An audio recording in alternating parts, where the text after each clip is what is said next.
Look at these photos. A city in ruins. All this destruction probably makes you angry, doesn't it? You look at this and you probably hate Israel and think the IDF is a bunch of war criminals. You want to go to a rally and protest, don't you? Scream for the sake of the poor civilians of Gaza. Well, go ahead and do that, but please know that this is not Gaza. All of these pictures are from Iraq. This is what happened when the Allied forces fought ISIS. Tell me, did you protest back then? Did you go around holding a Free Mosul sign? Did you see a soldier coming back home and you called him a war criminal?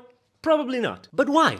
Maybe you think Hamas is better than ISIS. Well, that's just pure ignorance. That's evidently not true. You can compare the charters of the two, the fighting methods, the governing principles, the horrific ways of torture. They are the same, exactly the same. Or maybe you're protesting now and not back then because you feel for the Palestinians more than you feel for the Iraqi people. So tell me, did you protest when the Assad regime in Syria killed 4,000 Palestinians? Did you protest when the Jordanian government renounced the Palestinians off their citizenship, leaving them without rights? Did you ever take a look at Palestinian life in Arab countries? You didn't. You only care when Jews are involved. Maybe the whole thing isn't really about loving Palestinians, but simply hating Jews. Maybe that's why you walk around calling death to all Jews, even though more Jews live outside Israel and don't have much to do with this conflict. By the way, just to be clear, I'm an atheist. I don't put the Jewish religion over the others, but this isn't about Judaism, it's about the Jewish people. Like it or not, archaeological findings link the Jewish people to Israel from early as the 13th century BC. That's over 3,000 years ago. We're not going anywhere. Get used to it. So if you just feel like hating us, then at least be real about it.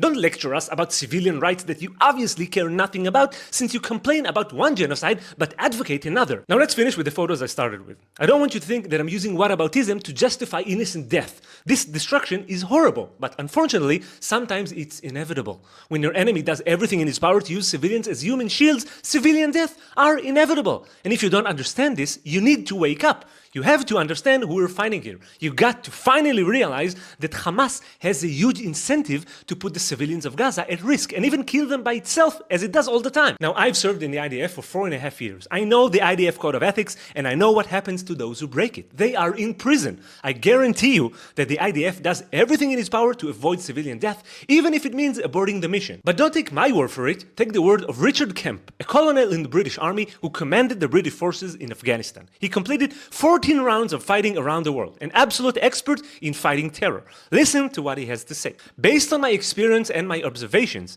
the IDF does more to safeguard the rights of civilians in a combat zone than any other army in the history of warfare.